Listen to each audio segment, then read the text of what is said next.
On my way home from work, my cell phone rang with a buzz. The call was from Samuel Brown, a classmate who was planning to get married tomorrow. Without any hesitation, I answered the call, but then, Hey, hello. About tomorrow, some top industry executives are coming, so no poor folks allowed. poor folks? For a moment, I couldn't grasp what he was saying and let out a deflated response. Samuel just laughed rudely and mockingly at me. What? You don't get it? Important people will be there, and someone lowly like you would be ashamed. So please don't come. Keep it up. We used to hang out a lot during middle school and were always together. After graduating, we hadn't been in touch much, but I was pleased when he invited me from a chance encounter. I even bought a new suit for his big day. But realizing now that the friendship was only in my mind, I saw no need to attend after being spoken to like this. All right, that's too bad, but I understand. Little did Samuel know the meaning hidden in my words at that moment. My name is Tom Lewis, a 43-year-old middle-aged man. I work in the development department of a fairly well-known confectionery company. Confectionery is a very deep and complex field, and we constantly change flavors, including the classic ones, to reflect the seasons and the trends of the year. In our department, we strive every day, experimenting and working hard, fueled by the smiles of our customers. I've worked here for many years and hold the position of head of the development department, but in reality, I'm just a high school graduate who never went to college. The youngest of three, with an older brother and sister, I was born into an ordinary family. Our family was plunged into the depths of despair almost instantly due to my father's debts and sudden disappearance. I was at the tender age of 12, with my siblings still in their expensive teenage years. My mother worked tirelessly, literally without rest, to raise the three of us. Even as a child, I understood how hard she was struggling for us, and I chose to work right after graduation from high school so I could start supporting her as soon as possible. That's when I joined the confectionery company. You might think it's unreasonable to stick to a job with just a high school diploma, but I was determined to work here. The reason lies in my family background. Despite not being luxurious, my mother always bought cakes and sweets for our birthdays. We loved those treats, and those moments were when we could all sit together, and they brought smiles to our faces, providing rare rest for my mom. We were able to smile, and seeing my mother finally resting during those moments meant the world to us. Thanks to those sweets, even amidst our poverty, we have memories of finding happiness as a family. The interviewer was moved by my passion, and surprisingly, I was hired. At first, I was only doing odd jobs without being much involved with the confections, but I continued to work earnestly and earned my position. One day, my manager, Daniel, mentioned he wanted to discuss something during lunch. So, a big wholesaler wants to start doing business with us. I'm for it, but I wanted to hear what you think. The manager's talk was about exploring new business opportunities.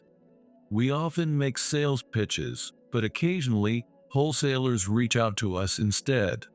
The one who reached out to us this time was Gateau Corporation, a leading wholesale company in the confectionery, snacks, and semi-sweets industry. Seeing it as a great opportunity, we agreed to the deal and returned to work for the afternoon. Little did I know that this decision would lead to an incident in the days to follow. A few days later, I went to the company headquarters with my manager for the scheduled business negotiation. After speaking with the receptionist for a bit, a man approached us. Thank you for coming today. Shall we move to another room? I followed the man, feeling a vague sense of familiarity about his back. Once in the meeting room, where an assistant had prepared coffee for 3 and then left, the man began. Thank you for considering our proposal for a business deal. He said, handing over his business card. We exchanged cards, and I saw his name, Samuel Brown, Executive Vice President of Gatto Corporation. As I read the name, I let out a small gasp. At almost the same time, the man across from me, Samuel, also showed signs of surprise. The manager sitting next to me looked concernedly towards Samuel and asked, "Is something wrong?" Excuse me. I'm sorry if I'm mistaken, but are you perhaps Tom? It seemed that Samuel had recognized me too. "It's been a while, Samuel. Daniel, it turns out this guy was my classmate in high school." Oh, really? That should make things easier. The manager nodded affirmatively at my words. It was an unexpected reunion, and though we were surprised, we were here for business. We had a lot to catch up on, but we focused on our business discussion and successfully concluded the deal. We exchanged contacts on the spot and decided to go out for drinks that very evening. Man, it's really been a while. You never show up at reunions either. Yes, I started working right after graduating from high school, while everyone else around me went on to college. Though nobody harassed me knowing about my family situation, it's true that a distance had formed. I've never attended reunions because, honestly, I was anxious about fitting in with classmates who went through college and had their glamorous youth. Work's been crazy busy. Plus, I was worried about fitting in. Well, you're the only one who has just a high school diploma. Samuel was laughing, but his words felt somewhat pointed. I'm sure he didn't mean anything by it, but it still hurt a little. But now you're a manager. Even with just a high school diploma, you got a position? That's nice. Yeah, well, our company values performance over academic background. Although I was excited about our reunion, Samuel's comments throughout the evening made me want to leave already. As professionals, with me being a manager and Samuel an executive vice president, our conversation naturally shifted from reminiscing about the past to discussing work. Once we started talking about work, there was no discomfort, and before we knew it, it was almost the next day. It's getting late. We should call it a night. We both have work tomorrow. Sounds good. With that, Samuel and I parted for the day. Since signing a formal contract with Gatto Corporation, where Samuel works, our company has been busier than ever. They've been doing a lot of sales on our behalf, and orders have increased. In fact, our confectionery is currently pushing some unique products. Of course, staples like chips and chocolate are still important for keeping our business afloat. But to grow the company, we've been working with a spirit of innovation for the past few years, both in appearance and taste, of course. We aim to create products that spark curiosity among customers, making them wonder, is such a combination even possible?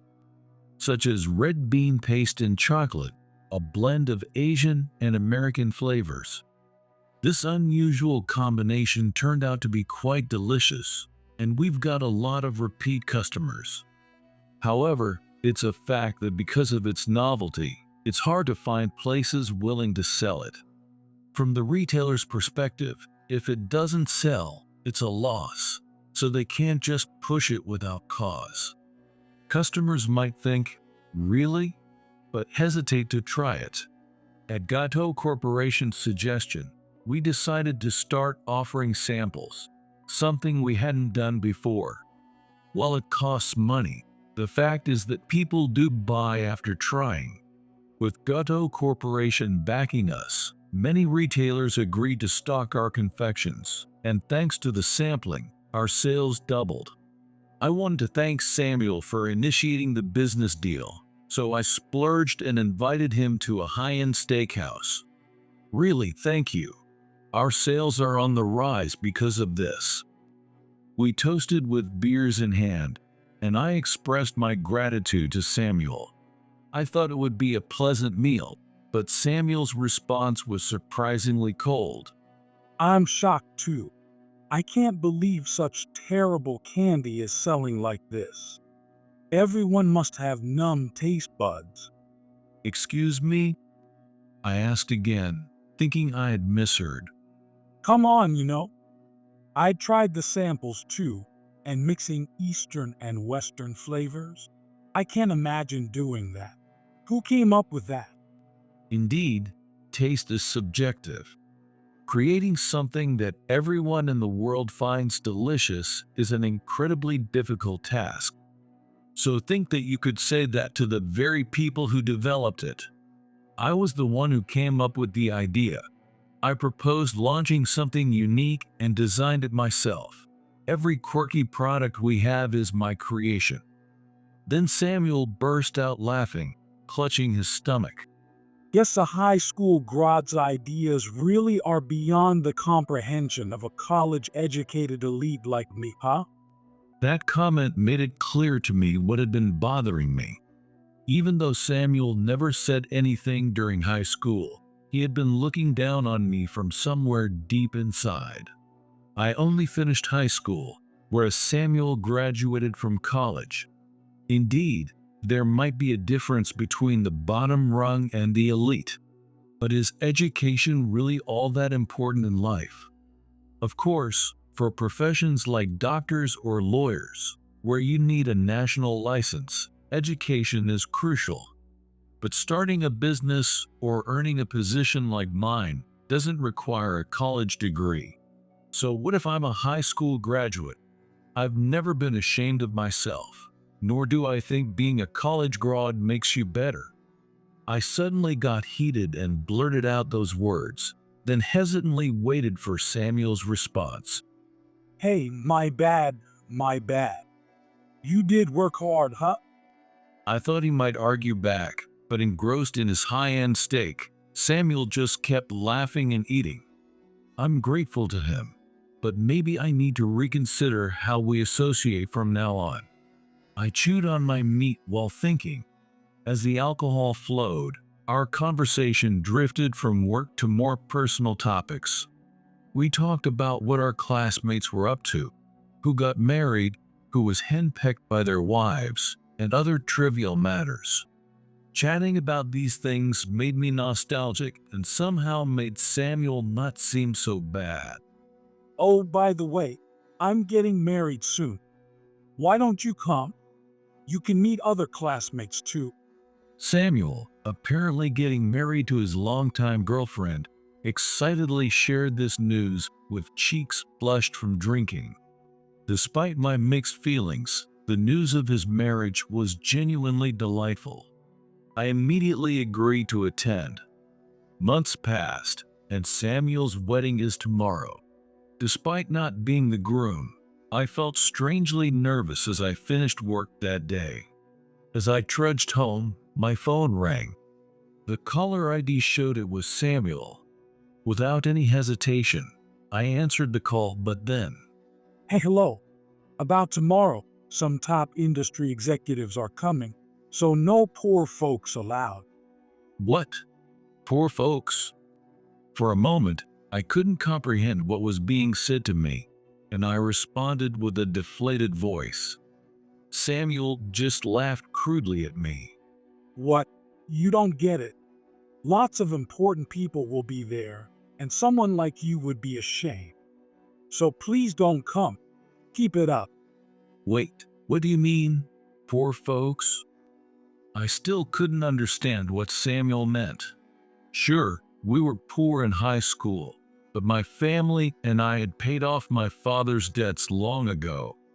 I certainly wasn't living in poverty anymore. Exactly that.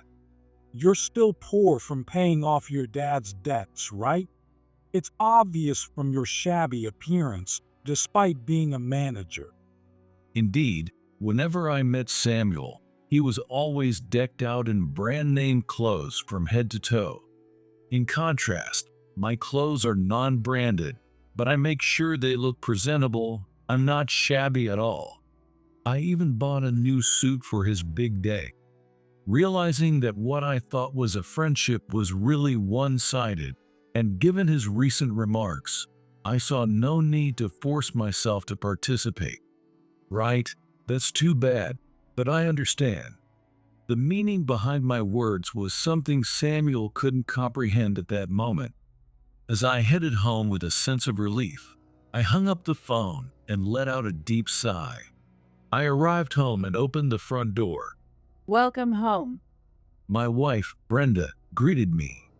I had married a few years ago, and now I lived in my renovated family home with my mother and wife.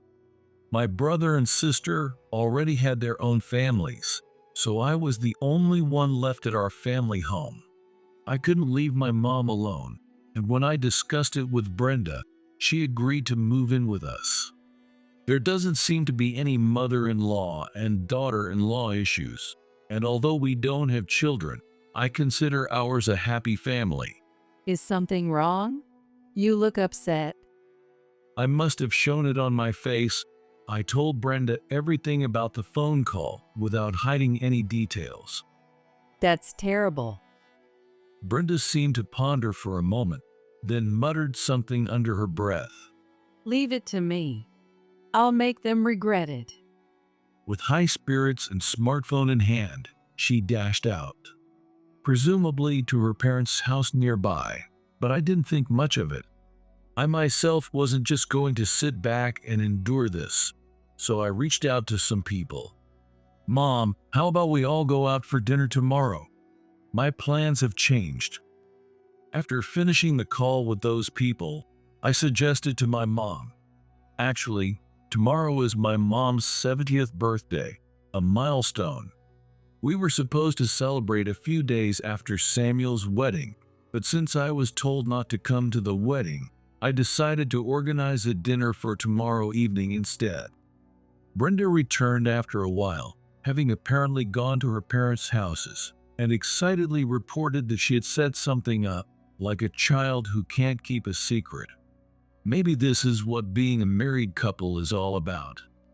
It turned out we were both thinking along similar lines. The next morning, I had requested the day off because it was supposed to be the day of the wedding, so I slept in for the first time in a while. But my sleep was interrupted by my ringing phone. It was 10 a.m., much later than usual, and I would have liked to sleep more. The phone wouldn't stop ringing, so I picked it up. The caller ID showed it was Samuel, and I figured it was about that time. Hello, what's up? Isn't your wedding starting soon?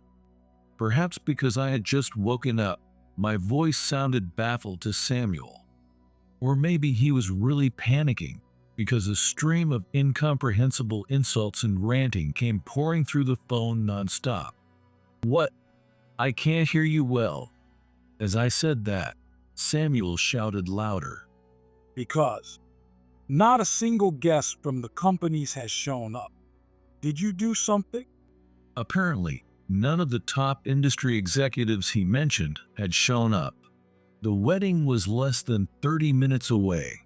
It's understandable for him to be panicked when no one has shown up at this hour. What are we going to do? The in-laws are furious, and this could ruin the whole ceremony. Well, I don't know what you expect me to do. I was told not to come. What am I supposed to do? I let out a long, exaggerated sigh over the phone. That only irritated Samuel further, who continued shouting.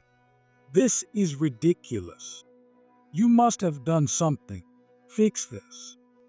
I hadn't actually orchestrated anything directly. Well, I just told John and Mary and my wife that I wasn't going to the wedding and why. Upon hearing this, Samuel was surprised. You're married, but that was hardly his main concern now. That's beside the point. Why did just telling your brothers lead to all of this? Yes, The two people I called yesterday were my brother John and sister Mary. Both my brother and sister graduated from high school and found jobs, but at the ages of 30 and 28 each, they started their own business together, which has now grown so large that everyone knows about it. The company is Dolce Corporation, a major confectionery manufacturer. Both had a passion for confectionery and had worked at different confectionery companies before deciding to strike out on their own. When they went independent, they invited me, the youngest, but I declined because I wanted to stay with my company until retirement. I briefly explained this to Samuel. Seriously? You're the brother of Dolce's president. But what about the other major companies that were supposed to attend? That must have been Brenda's doing. Actually, I met my wife, Brenda, through an introduction by the CEO of the company I work for. When I was promoted to manager, he said, "I'd like you to meet the daughter of another company's president." I wasn't interested, but to show respect, I agreed to meet her. That company turned out to be Cake Corporation, renowned worldwide. They manufacture a wide range of sweets that are loved by people of all ages, from children to adults. We're rivals in the confectionery industry, but we don't despise each other because of that. Of course, the compatibility between executives plays a role.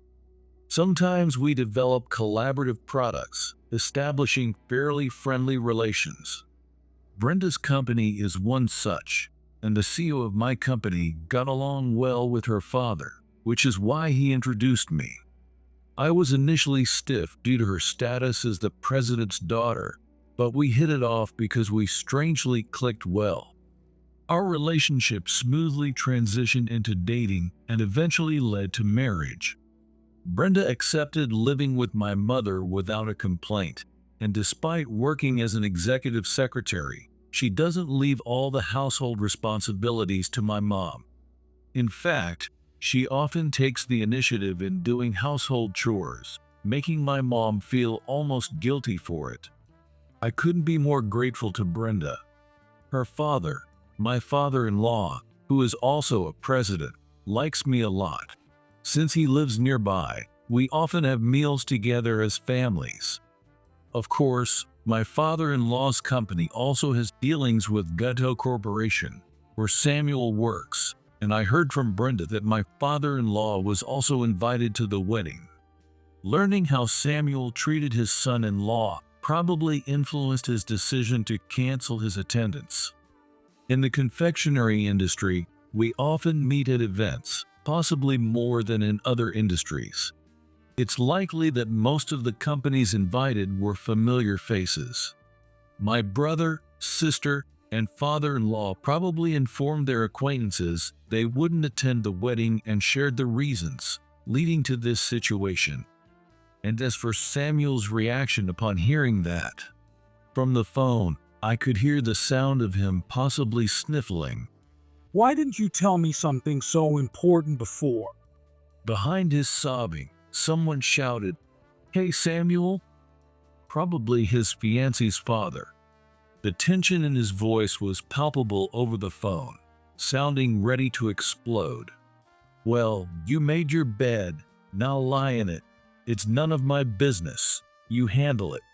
Samuel still seemed to want to say something as he said, "Wait," but I ended the call without another word. After that, I didn't hear from Samuel again. That evening, my brother, sister, and father-in-law gathered to celebrate my mother's milestone birthday. Thank you, everyone.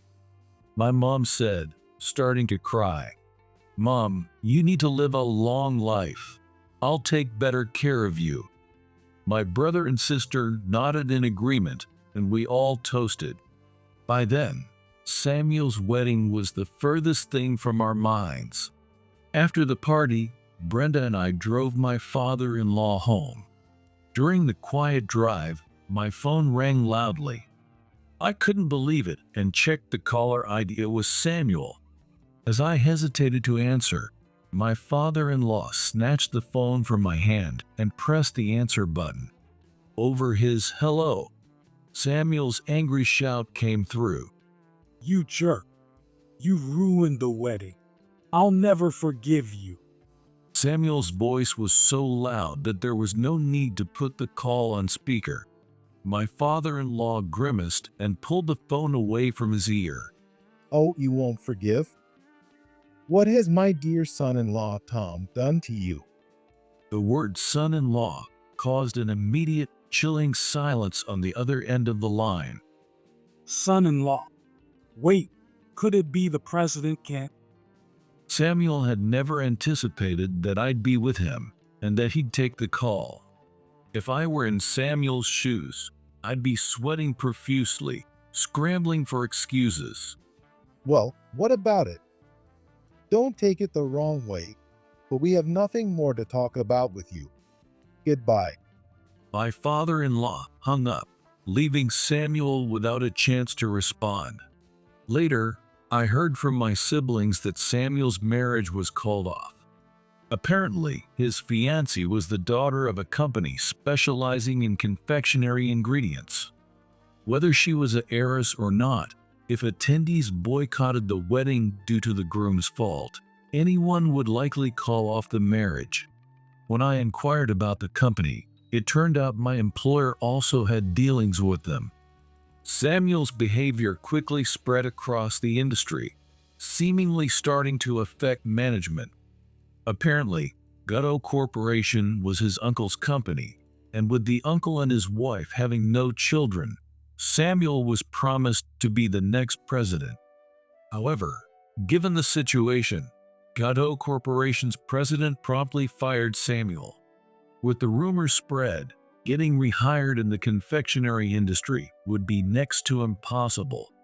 One of my classmates, who was at the reception of Samuel's wedding, got in touch with me, likely having found my contact information from the list. It's been a while. I heard about Samuel's situation. Maybe we could meet up sometime. I'll invite some other folks too. A few days later, worried that I might have a bad experience like with Samuel, those fears proved to be unfounded. The classmates I met after a long time treated me just as before, with none looking down on me. The talk was dominated by Samuel's situation. One classmate said they saw him working at a corner store. Another spotted him at a construction site. At this age, it's likely that any new job would involve having a younger boss. Samuel was supposed to become the next president, a college graduate and an elite. His pride got in the way, making it difficult for him to settle down, and he was seen in various places struggling. Meanwhile, I'm set to become the head of the development department in the next personnel update. Despite being called just a high school graduate and bottom tier, I was able to become a manager. And there's another piece of news. Brenda is pregnant. It's considered a high-risk pregnancy because of her age, but we are thrilled about the new life. Hey, look, she just kicked. Watching Brenda tenderly stroke her belly, I feel deep affection for her. I want our child to do whatever they wish without concern for academic credentials. To support that, I need to earn more. For our new family member and the smiles of our customers, today, like every day, I am committed to creating new confections.